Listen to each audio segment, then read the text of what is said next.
সর্বশেষ যে লোকটা জান্নাতে যাবে তাকে আল্লাহ তাআলা জাহান্নামের আগুনে পোড়াতে পোড়াতে ছাই বানিয়ে ফেলবে।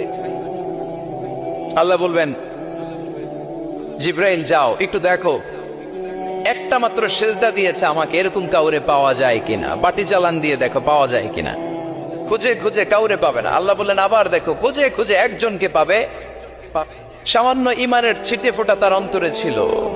আল্লাহ বলবেন, যেহেতু ছিটে ফোঁটা আছে, অনেক মায়ের খাইছে, ওকে বের করে জাহান্নাম থেকে বের করে একটা নির্ধারিত দূরত্বে রেখে দাও।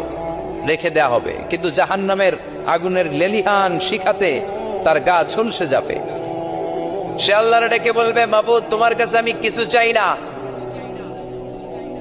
জাহান্নাম থেকে তুমি আমাকে বের করেছো, জীবন নদীর পানি তুমি আমার গায়ের মধ্যে ঢেলে দিয়েছো, আমি আবার সজীবতা ফিরে পেয়েছি। আমি তোমার কাছে জান্নাত চাই না, শুধু নিরাপদ একটা দূরত্বে আমাকে রেখে আসো, যাতে জাহান্নামের আগুন আমারে কষ্ট দিতে না পারে। আল্লাহ, আমি কিন্তু তোমার কাছে জান্নাত চাই না। কি চাই না?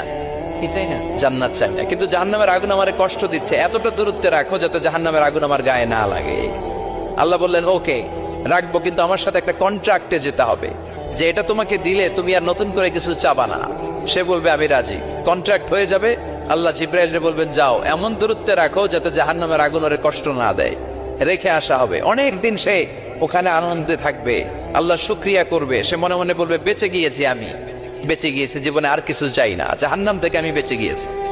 অনেকদিন থাকার পরে মনে মনে ভাববে, পয়সা তো গেছি, কিন্তু নতুন করে একটু ট্রাই করে দেখি, জাহান্নামের সৌন্দর্যের দৃশ্য একটু চোখ দিয়ে অবলোকন করা যায় কিনা। সে আল্লাহরে ডেকে বলবে, আল্লাহ ইনদি সুআল, আমার একটা ফরিয়াদ আছে। কি ফরিয়াদ? আল্লাহ আগেই বলে রাখি, আমি কিন্তু জান্নাতে যেতে চাই না। আল্লাহ বলবেন, কি চাও? সে বলবে, আল্লাহ তোমার জান্নাতটা তুমি কত সুন্দর করে বানিয়েছো, আমি একটা নজর শুধু দেখতে চাই।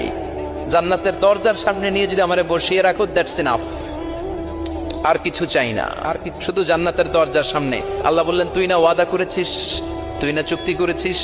সে বলবে, আল্লাহ আমারে হতভাগা বানাইয়া তোমার কি লাভ? সুবহানাল্লাহ পড়ে,